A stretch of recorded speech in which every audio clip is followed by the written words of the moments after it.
Assalamualaikum warahmatullahi wabarakatuh. Alhamdulillahi rabbil alamin. Allahumma salli ala sayyidina Muhammad wa ala ali sayyidina Muhammad. Baik, kita akan melanjuti daripada pembahasan kemarin perihal masalah ilmu tajwid, yaitu hukum bacaan nun mati atau tanwin bertemu dengan huruf hijaiyah yang 28. Itu sudah kita bahas, terbagi menjadi 4 bacaan, hukum bacaan. Yang pertama itu adalah izhar, yang mana izhar sudah kita jelaskan secara detail, baik itu masalah pengertian, dalil, dan juga contoh berikut cara bacaannya. Sekarang kita masuk ke pembahasan yang kedua, yaitu idgham.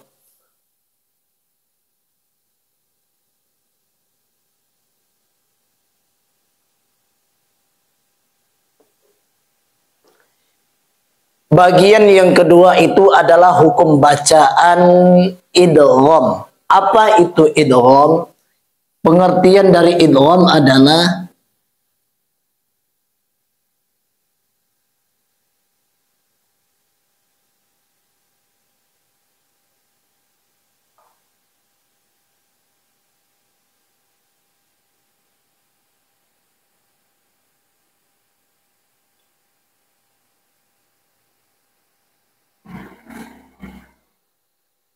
idkhalus syai'i fi syai'i, yang artinya adalah memasukkan satu perkara pada perkara yang lain.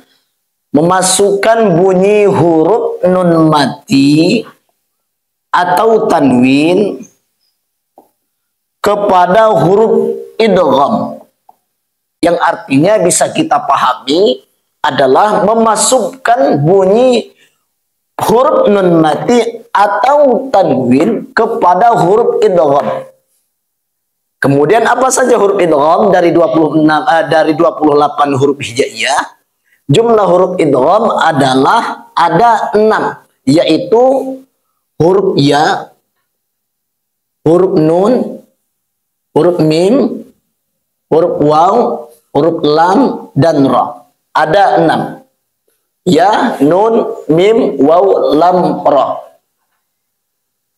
Atau kita kumpulkan supaya memudahkan untuk kita menghafalnya, maka kita kemudian digabungkan menjadi kalimat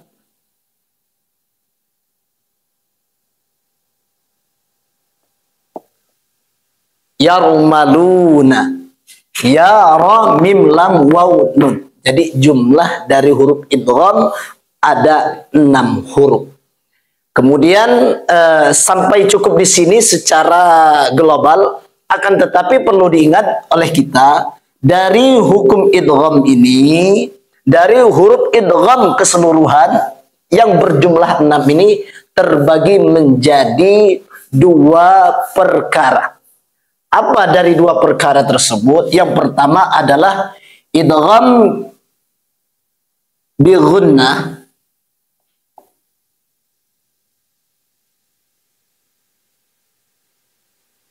idgham bila ghunnah.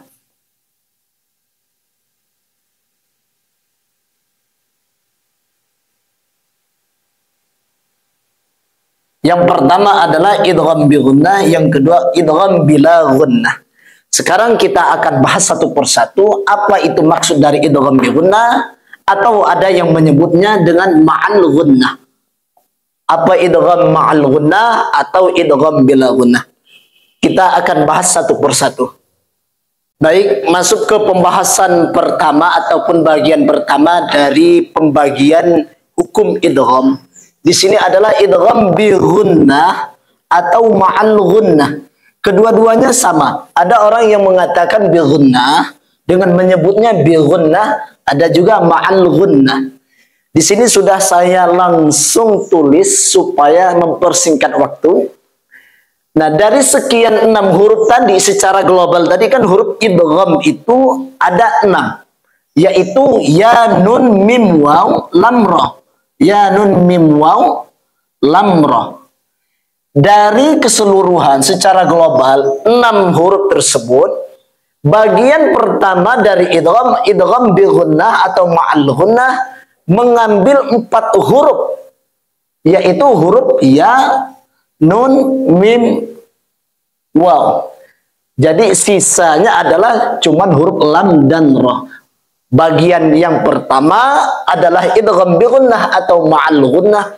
Hurufnya ada 4, yaitu huruf ya, nun, mim, dan waw. Di sini sudah saya tulis baik dari contoh hukum nun mati bertemu dengan ya, nun, mim, waw, ataupun tanwin bertemu dengan ya, nun, mim, dan waw. Apa perbedaan antara idgham bi gunnah dengan idgham bila gunnah? Bagian yang kedua nanti yang akan kita bahas. Idgham bi gunnah artinya supaya kita mempermudah mencerna ataupun memahami, yang artinya tadi idgham adalah memasukkan satu perkara kepada perkara yang lain, memasukkan bunyi nun mati ini atau tanwin kepada huruf idgham, yang mana di sini adalah idgham bi gunnah. Bukan memasukkan bunyinya saja, akan tetapi disertai dengan gunnah. Apa itu gunnah? Ketika kita sudah memasukkan bunyi hurufnya, kemudian kita tahan, kita gunakan dengan gunnah. Contoh, kita langsung saja kepada contohnya. Contohnya di sini, secara bacaan tidak disertai dengan ilmu tajwid kan man yaqulu. Akan tetapi karena kita tadi sudah membahas, ketika ada huruf nun mati atau tanwin bertemu dengan ya, maka termasuk dari hukum bacaan idgham. Apa idgham tadi? Memasukkan hukum nun mati ini kepada huruf ya, kepada huruf idgham. Jadi mai, bunyi dari nun matinya bata, bukan man lagi, akan tetapi mai. Nah, kemudian karena di sini pembahasannya idgham bi gunnah yang pertama, yang artinya adalah menekan bacaan disertai dengan gunnah, maka kemudian kita tahan bacaannya, bukan sekedar memasukkan may yaqulu, bukan may yaqulu. Kalau may yaqulu tidak disertai dengan gunnah, artinya tidak ditahan, tidak ditekan. Nah, contoh yang benar adalah may yaqulu, bunyi nun mati itu hilang, kita anggap saja nunnya tidak ada, kita kasih tasydid kepada huruf iya-nya, dan kemudian kita tahan menjadi may yaqulu. Ini contoh nun mati bertemu dengan huruf ya, bagian daripada huruf idgham bi gunnah atau ma'al gunnah. Contoh yang kedua adalah huruf nun mati atau sukun bertemu dengan huruf nun juga. Maka kemudian batal hukum bunyi huruf nunnya. Man, anggap saja masuk ke nun, lalu kemudian kita tahan. Man nasya. Ini contoh yang kedua. Kemudian contoh huruf mim. Mim, mam, yang jadi contoh ini ya. Huruf nun mati bertemu dengan mim. Anggap saja secara supaya kita cepat mencernanya, memahaminya, anggap saja nunnya tidak ada, kita gantikan ke tasydid. Mim, mim, langsung masukkan ke huruf mim, kemudian kita tahan dengan memakai gunnah. Mim, bukan min lagi, bukan pakai nun lagi. Mim, mam, mim, mam, mim, mam, yang jadi contoh ini.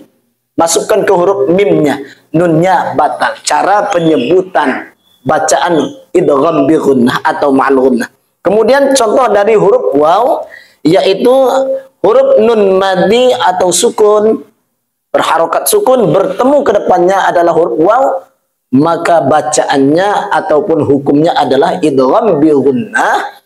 Nunnya batal, bunyi huruf nunnya, nun sukun, kemudian kita masukkan kepada huruf waw, lalu kita tekan atau kita tahan, atau juga kita memakai gunnah. Maka bacaannya bukan minwal ataupun miwal, akan tetapi miwal,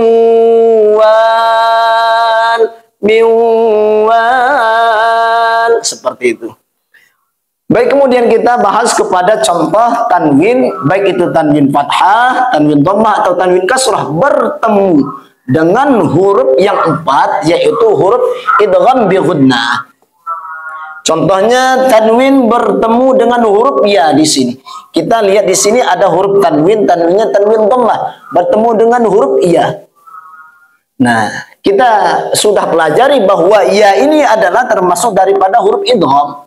Maka bunyi tanwin ini yang secara tidak beraturan, tidak memakai ilmu tajwid adalah wabarqun yaj'alu. Kemudian kita terapkan dengan memakai sistem ilmu tajwid menjadi wabarqui, tanwinnya batal, kita masukkan kepada bunyi huruf ya, lalu kita memakai ghunnah atau ditahan bunyinya, maka menjadi wabarqui yaj'alu, wabarqui yaj'alu.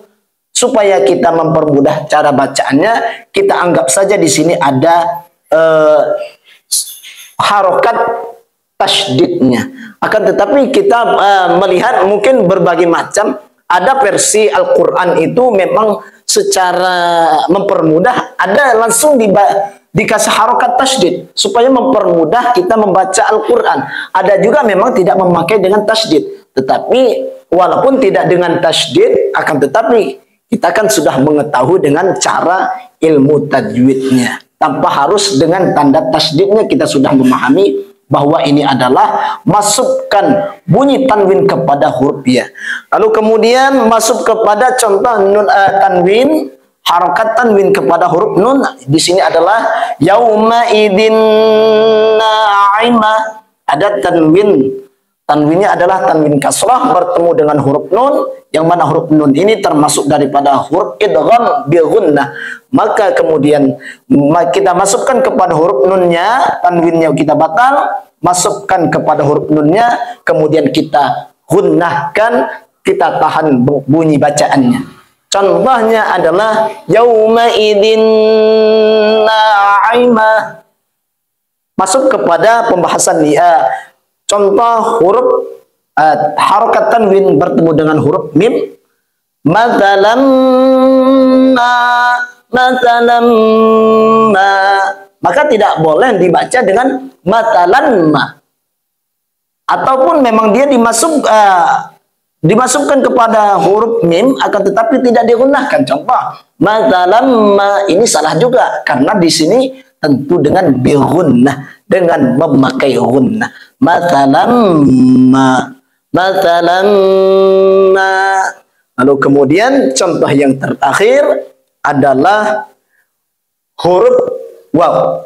Tanwin bertemu dengan huruf waw. Ghisyawatun. Khitawatun walahum. Maaf, di sini ada lanjutannya.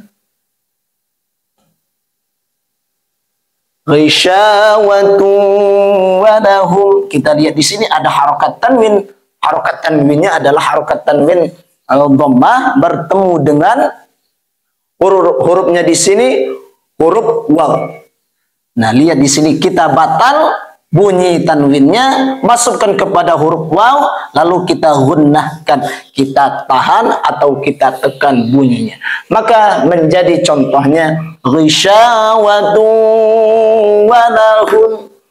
Baik, kita masuk kepada bagian yang kedua dari pembahasan idgham, yaitu idgham bila ghunnah. Idgham artinya memasukkan huruf nun madhi atau tanwin kepada huruf bila ghunnah. Bila ghunnah itu tanpa ghunnah, tanpa tekanan, cuma cukup ditahan saja bunyi hurufnya. Contohnya, kita ambil contohnya. Tapi sebelum kita masuk kepada contoh, dari bagian yang 6 huruf tadi secara global, huruf idgham, khusus idgham bila ghunnah, sisa daripada yang 6 huruf tadi. Yang pertama itu adalah ya nun mim waw, diambil bagian dari idgham ma'al ghunnah atau bi ghunnah, ya nun mim waw. Sedangkan bagian yang kedua adalah lam dengan huruf ra. Lam dengan huruf ra ini adalah huruf dari idgham bila ghunnah. Contoh, kita langsung masuk pada contohnya. Hukum nun madhi bertemu dengan idgham bila ghunnah. Contohnya, walakin la tash'urun. Ada nun sukun atau nun mati bertemu dengan huruf lam. Yang mana huruf lam ini adalah salah satu dari huruf idgham bila gunnah. Nah, cukup masukkan bunyi walakil la kepada huruf lamnya, walakil, tetapi tidak ditahan, tidak memakai gunnah. Walakin la tash'urun. Tidak boleh dibaca walakin la. Tidak boleh, karena ini adalah nun madhi bertemu dengan huruf lam, yaitu hukumnya idgham bila gunnah. Contoh yang kedua dari pada contoh nun madhi atau nun sukun adalah bertemu dengan huruf ra. Mir rabbihim. Ada huruf nun sukun, min, kemudian masukkan kepada huruf ra, mir rabbihim, tanpa gunnah. Mir rabbihim. Tidak boleh dibaca min rabbihim atau mir, gak boleh. Jadi ini contoh daripada nun mati atau nun sukun bertemu dengan huruf lam dengan ra. Kemudian kita masuk pada contoh tanwin. Masih bertemu dengan huruf lam dan huruf ra. Contohnya di sini hudal lil muttaqin. Ada tanwinnya di sini, tanwin fathah. Kemudian di depannya ada huruf lam. Yang mana sudah kita ketahui lam ini termasuk daripada huruf idgham bila gunnah. Maka cukup masukkan bunyi tanwin ini kepada bunyi huruf lam, lalu jangan ditahan. Hudal lil muttaqin. Nggak boleh hudal lil muttaqin, karena bila gunnah, tanpa memakai gunnah. Kemudian contoh tanwin bertemu dengan huruf ra, ghafurur rahim. Tanwin dhammah bertemu dengan huruf ra di depannya. Maka cara bacaannya, tanwin, bunyi tanwinnya masukkan kepada huruf ra, tapi tidak ditahan. Ghafurur rahim. Jadi kesimpulannya adalah untuk memahami daripada pembahasan yang kedua dari hukum bacaan nun mati atau tanwin adalah masalah idgham. Idgham secara keseluruhan, secara global, hurufnya dari pengertian yang pertama, saya ulangi daripada kesimpulan kesempatan kali ini, memasukkan bunyi huruf idgham kepada maksud saya memasukkan nun mati atau tanwin kepada huruf idgham yang jumlahnya 6 tadi. Akan tetapi dari huruf 6 tersebut terbagi menjadi 2 bagian, idgham ma'al gunnah dan juga idgham bila gunnah. Idgham ma'al gunnah adalah hurufnya ada 4, ya, nun, mim, waw. Sedangkan huruf idgham bila gunnah hurufnya ada 2, lam dengan ra. Apa perbedaannya? Kalau idgham ma'al gunnah, cara bacaannya adalah dimasukkan bunyi bacaan nun mati atau tanwin kepada huruf idgham ma'al gunnah dan juga memakai gunnah atau ditahan. Kemudian idgham bila gunnah adalah memasukkan bunyi hukum bacaan nun sukun atau tanwin kepada huruf idgham bila gunnah tanpa memakai gunnah. Mudah-mudahan manfaat. Assalamualaikum warahmatullahi wabarakatuh.